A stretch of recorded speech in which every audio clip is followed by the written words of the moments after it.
That's a good enough place to start off. Hey guys, Seal My House bidding you welcome. Bit of a different video today. I wanted to make something a bit different because I just said that twice. We've already lost it. Just carry on. There's no second takes, this isn't a high quality mass production channel. This will get some gameplay video and then be immediately uploaded. Alright, I was watching a video by Derek, who has a channel called Stop Skeletons from Fighting. He used to be the Happy Video Game Nerd, but he kind of moved away from that. He did a video called Bad Games That I Love, and he was talking about how every collector has games in their collection that they know are really bad, but they have anyway because they really like to play them. Or they have them maybe because they're worth something, or because they like to play them. I have those too, I have a lot of those. He said you can tell a lot about a collector by the kind of bad games that they have, because you can kind of see bad games that they enjoy. So, I have a big handful here. First up, just so everyone knows the score, I went to a market and I found this for like $5. It's worth 20. Ski-Doo Snowmobile Challenge on the PS3. It's a weird game.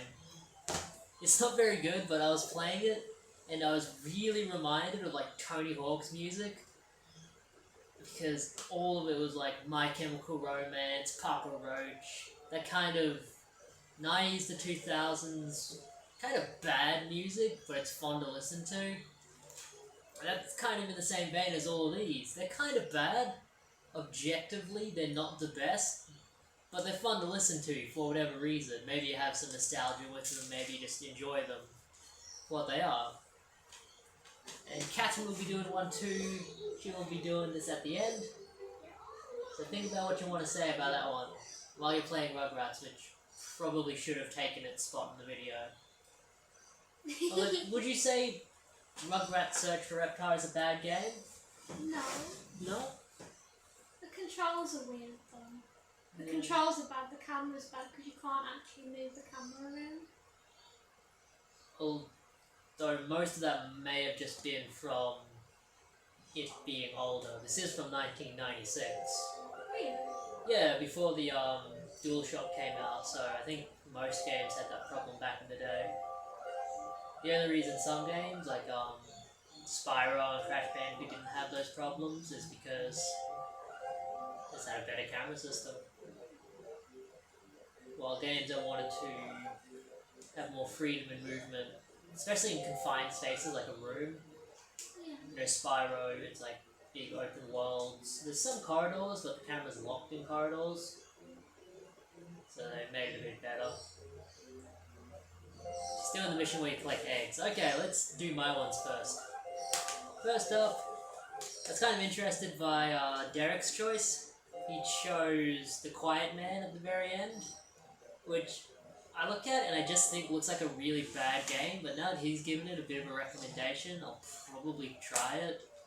You don't have to turn it down, they'll not be able to hear that at all. When the camera's facing you, it just picks up audio from this area too. That's why in a lot of game hunting videos, if you hear something off camera, it's very, very quiet.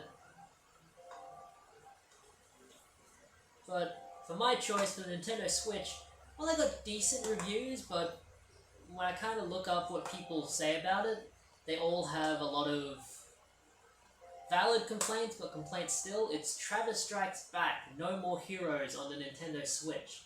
Apparently this is on PS4 as well. I can only find it in like Chinese, so we got the Nintendo Switch version of EV Games. It's actually pretty cheap considering this came out like late last year. I think this is from 2018.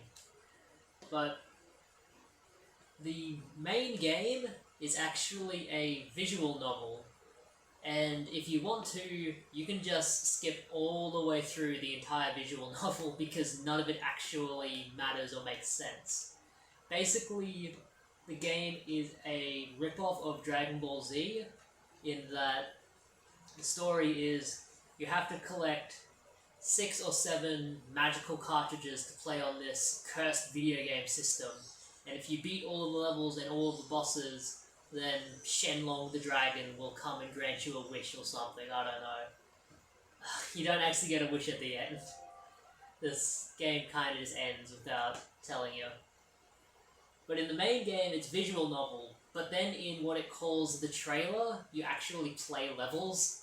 And the levels are a hack and slash game, and you can play through all of them in co-op, which is really cool. You can play as either Travis from No More Heroes or a exclusive character to this game, which is Badman. He's the father of one of the chicks from No More Heroes 2, I believe.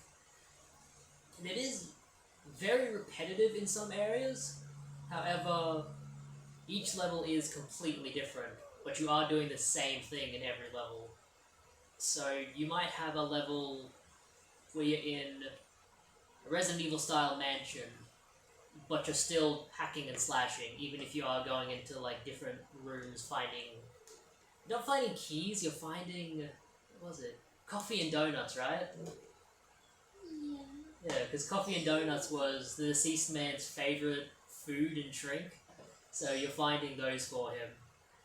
Even though he's already dead, like, you have to appease his spirit, but you have to appease it like 10 times before you get to the actual boss of the level. So it's very repetitive, but it is very, very fun. And the controls are very simple. You can actually just use a single Joy-Con for each player if you're doing 2-player, which is really, really nice. The combat isn't very deep, but you can do things to make it deep. You can get various power-ups, and what I did is I got a power-up that froze an enemy in place for a few seconds, and then I combined it with another power-up that sends like an orbital strike onto the enemy, but it takes 4 or 5 seconds to charge before striking down, and if you get attacked while it's charging, then you lose the attack. So you combo those together, and you freeze the enemies in place for 4 or 5 seconds, and then do the 4 or 5 second aerial strike. So there is a bit of strategy there. The bosses are really, really good. You fight mid-bosses, which are like these weird goat men, and then you also fight main bosses, which are like the bosses of the video games. Basically, they're like murderers who have become trapped inside of the video game. Kind of hard to explain, you have to play it to actually find out.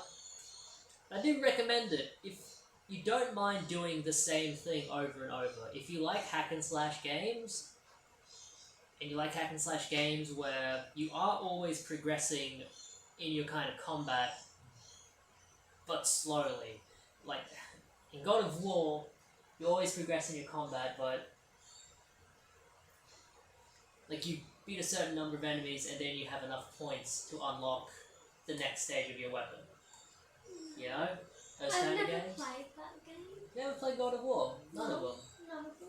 We should give Ascension a try, that one's co-op. Okay. Yeah, I do recommend it. It also, because it's a Suda Goichi game, or Suda 51, however you want to say it, I think it's him. Grasshopper Manufacturer. He's in the game, so I'm pretty sure it's him who helped make it. It has this very distinct visual and just aesthetic. Just his style. It's very much his kind of a game.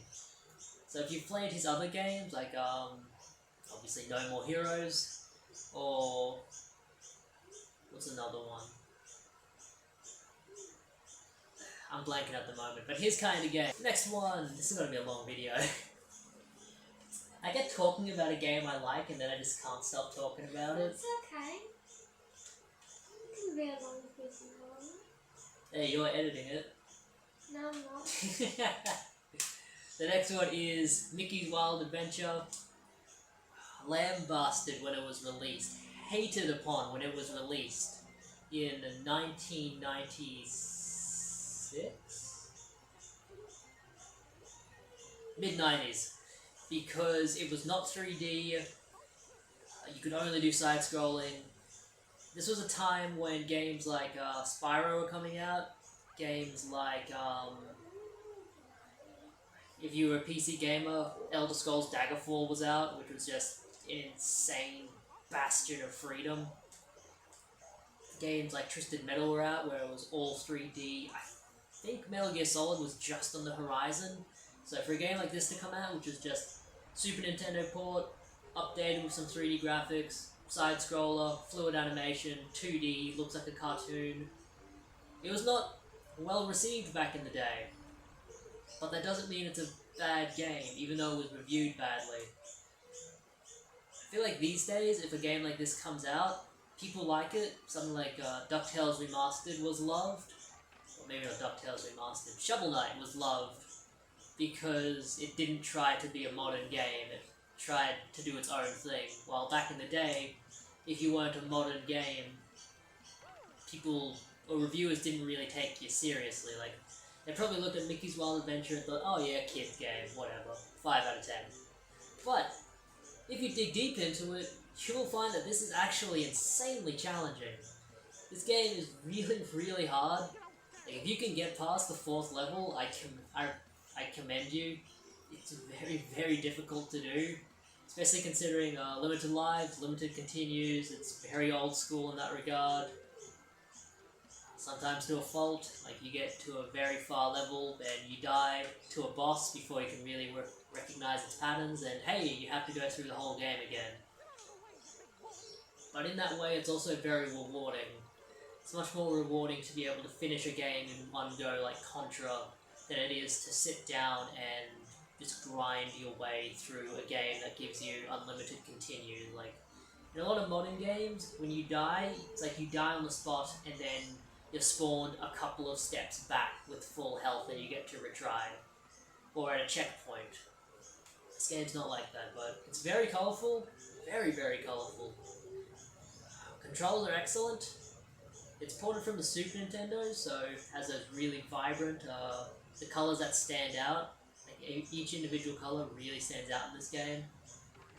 I think fans of classic 2D side-scrollers will really enjoy this one, especially if you enjoyed something like DuckTales Remastered. You will definitely like Mickey's Wild Adventure. This is a very nice copy. I think I got that for like $5 back in the day. I've had that one forever. 3 more before we get to Catherine's one. I hope she's thinking of stuff to say about it. No. No. No. Well, you'll have to talk about it. This one won't be too long. It's Duke Nukem Forever, people. I didn't get this when it came out. I'm sure if you paid $100 for this, you hate it with a passion. But I paid like $5 for this, and for my $5 investment, why is that milk yellow? I don't know. Maybe it's a bottle of pee. Anyway, Duke Nukem Forever. It's the sequel to Duke Nukem 3D. It's Duke Nukem 3D, but it's updated. It's a first-person shooter where you play as a outrageous, like, what's that word? Cautious? Where it's like hyper-macho, hyper-sexualized. He's very... That's alright. He's very crude. That's the kind of game it is. It's only a short game, it's like 5 hours long. Maybe 4 if you're good at it. Take her 6 hours. Take me 6 years. It's taken her over 20 in-game hours to get to where she is in Snake Pass, and she still hasn't beaten it. Roast. Roast. Roast. No. Yeah. Chase this goose. But I really like it. I think it's just a really fun game. Especially for $5, like 5 hours of entertainment for $5. You can get this anywhere now. You can get it super cheap. It's not worth anything. It's never going to be worth anything, but it is a very fun game.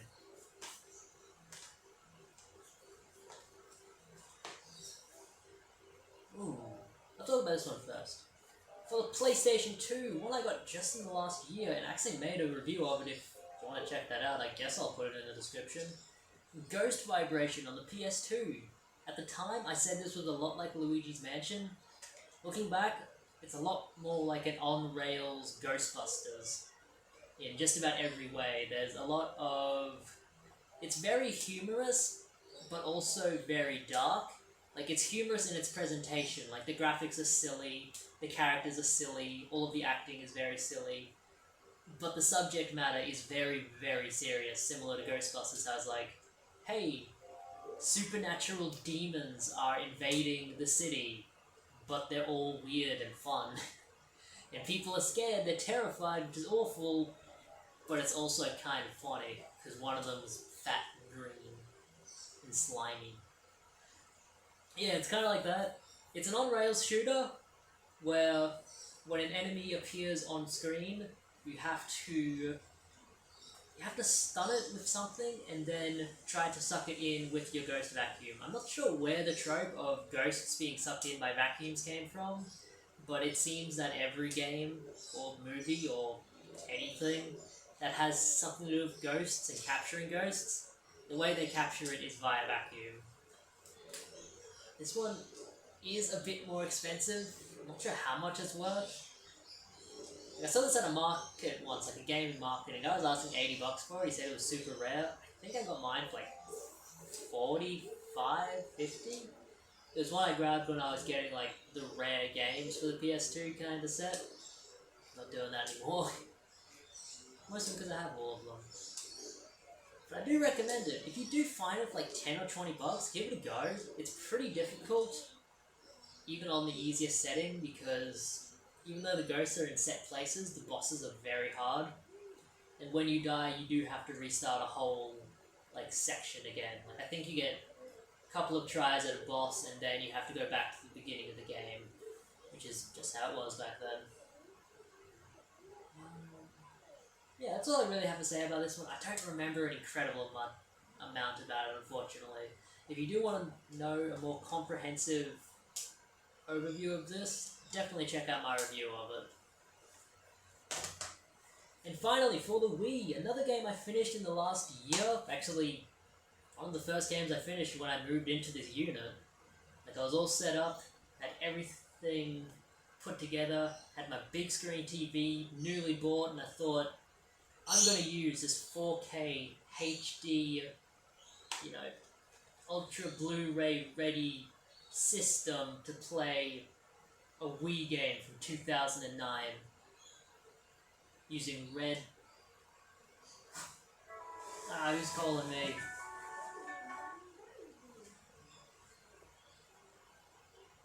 Yeah, I'll call him back. It's Fragile Dreams, Farewell Ruins of the Moon. A very stylish game that suffers from the same kind of thing as Travis Strikes Again, which is, it's a hack and slash game. You're always leveling up, you're always progressing, but slowly. There's a lot of backtracking in this one. If you like anime, I feel like you'd really like this game because the entire aesthetic is like an anime. Hold on. Are we back? Yep. We're back! Okay, I was talking about Fragile Dreams. I got a phone call about this Saturday. I'm getting married this Saturday. I'm not sure if we're live streaming that on YouTube. Are we only live streaming that on Facebook? I mean, you could probably live stream it on YouTube. Oh wait, I don't have 1,000 subs. I couldn't live stream it even if I wanted to. You can't do phone live streams unless you have 1,000 subs. Oh. It's the dumbest thing. Well, it's gonna be on Facebook anyway. Yeah, it'll be on Facebook. Imagine if you need like 1,000 friends to live stream on Facebook. Hey! Nobody's got 1,000 friends. It's Fragile Dreams, babe. People have 1,000. I think once you get like 10,000 friends, they become followers. Yeah, definitely. Okay, Fragile Dreams. It is a lot of fun. The story is very interesting. You play basically the last person alive, and you are looking for other people who are also alive and human. You find people, but they're ghosts. It's a very interesting game. Story is pretty cool. It's The Last Man on Earth, but it's like a fun anime version of the story. It's like, hey, this is the last man on Earth, but he's not really all that sad about it. You got some kind of bland anime philosophical things going on. Like, you If you've seen Neon Genesis Evangelion, you know the kind of angsty teen philosophical bullshit that they do in anime. It's not bad. It is not bad. It is better than other bad Wii games. Like, it's better than Escape from Bug Island, which is not high praise. But it's better than that. Although it does have very similar combat. The combat is very bad. Combat is, you press A and he swings. You press A again, he does a backswing. You press A for a third time, he does a powered swing. And that is it. There is no other kind of combat in the game. You're always gaining experience and stuff when you beat enemies, but you don't get like awesome weapons, you don't get more power-ups, you don't get cool things. It definitely seemed like the combat was not done by the time they finished this game. Which sucks because if this game had combat similar to... maybe not Devil May Cry, but maybe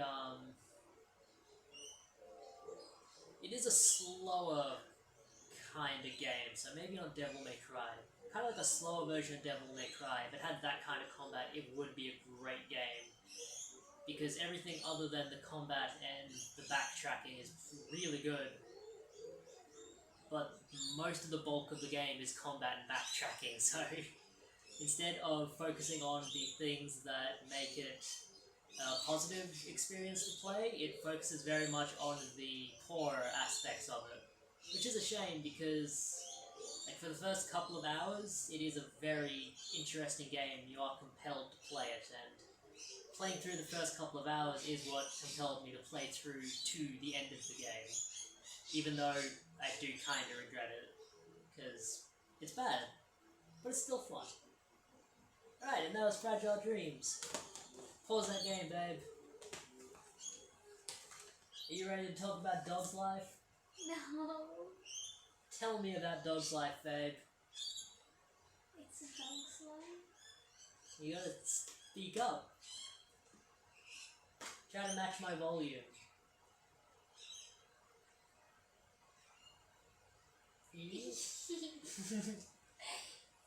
She's not used to talking at length. What do you do in Dog's Life, babe? You're a dog and you have to save another dog.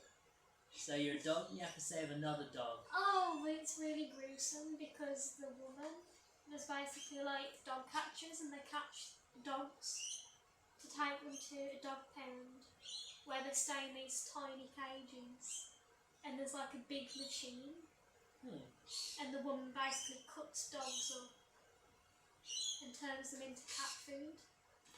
Have you ever played the game Whiplash on PS2? Because that's a very similar kind of game where they do like tests on animals and one of the animals That's escapes. basically it. That's it. It's not really for kids even though it says it's for kids. It's a G-rated game. So what's the gameplay like? Like, what kind of game is it? What's the genre? Adventure. Adventure? Yeah. And do you control a dog? Yeah, you do control a dog. Which dog do you control? Jake? Jake? Yeah. And he is an American pointer, I think. What kind of mechanics? What kind of attacks does he do? Not attacks, maybe like skills? Can he sniff No. butts or something? You don't attack anything in this game. No? No. You can't attack anything. Can you be attacked? Well, I say you can't attack anything. You can attack chickens, but there's no real point to it. You can just do it. Okay. Because in Silent Hill Shattered Memories, you can't attack something, but you can be attacked. You can be attacked, but only by, I guess you could call it being attacked. If you get caught by the dog catcher, you lose some bones, and those are the things that you have to collect throughout the game to progress. Similar to how in Sonic you have like rings? Yeah, Okay. and you can also kind of get killed by someone as well. The graphics are very bad, babe. The graphics aren't bad on this game. They are. Have you seen the animals? Okay, the animals are bad, but Jake looks good. Jake does look good, but I saw a dog that had like these size. And they were bugging out of its head. Am I wrong? No, that's Lopez the Chihuahua. It was Lopez the Chihuahua. Yeah. And the person inside of the car that I was driving, Oh, I can't explain that one. it didn't look like a person there. The interior of the house in the first level, that was some bad interior decorating. There's nothing in there, and the actual house is huge, but when you get in, it's just a tiny box. The house had a microwave and a radio It had a kitchen though, with a microwave in it and a Yeah. radio. and a dog food bowl, Yeah. which you can eat from. You can actually eat from it. So what kind of stuff can you do in the game? Like what are the activities? Well, you're mainly using your nose for most things. Okay. So if you want to like go into like a game, like a mini game, which you have to do to progress, you have to sniff for like scents, which are different colours. Is it like Banjo-Kazooie, where you have to get a certain number of specific item to progress to the next level? Yeah, you have to collect the bones. Okay. Yeah. So otherwise you can't really progress. You can be in an area, but if you want to go into like another area, you have to have the right amount of bones. Yeah, progress to the next level. Yeah. How long would you say it is? How many levels are there?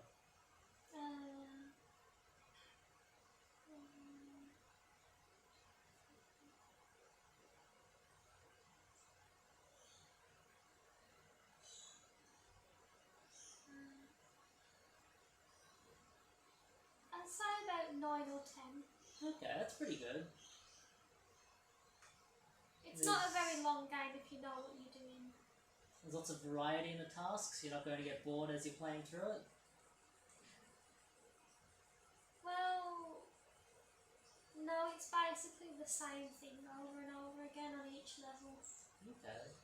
And do you remember what the review scores for this game were? No. I remember a lot of people giving it 5, 6, kind of saying, interesting idea, bad execution. Would you agree with that? I don't know, it's one of my favourite games. So you like it, even I though like it even though, yeah. it does have a few shortcomings. Like, what kind of shortcomings can you think about it? Maybe like a lot of the voice acting is kind of wonky. The voice acting is wonky, but it was all done by one guy. Yeah. Just a single guy did all of the voices in this game.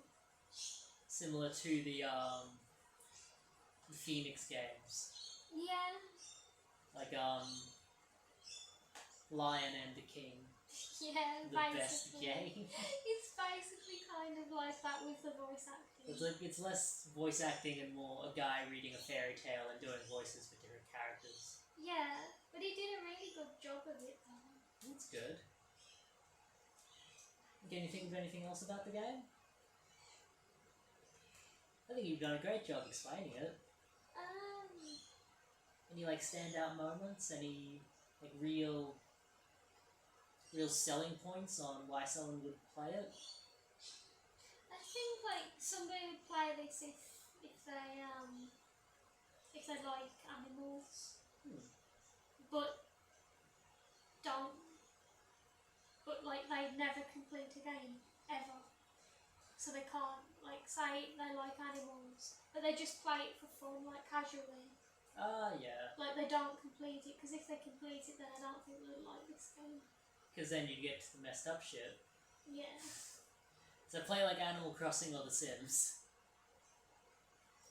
And one thing I will say about this game, I have played through it. I don't remember an incredible amount about it, but I could not think of another game where I feel more like I am playing as a dog. The variety of weird dog stuff you do, like sniffing butts, digging holes, eating bones, it has it all. If you can think of a weird activity that a dog might find fun, it's probably in the game called Dog's Life. You're playing other games like Tokyo Jungle, where you do play as a dog, but it's more focused around survival. This one is much more interesting. And it's more focused. Yeah. You enjoy Tokyo Jungle too. I like that game. Alright, good job, babe. I guess that'll be it. There's 100 more bad games that I really love.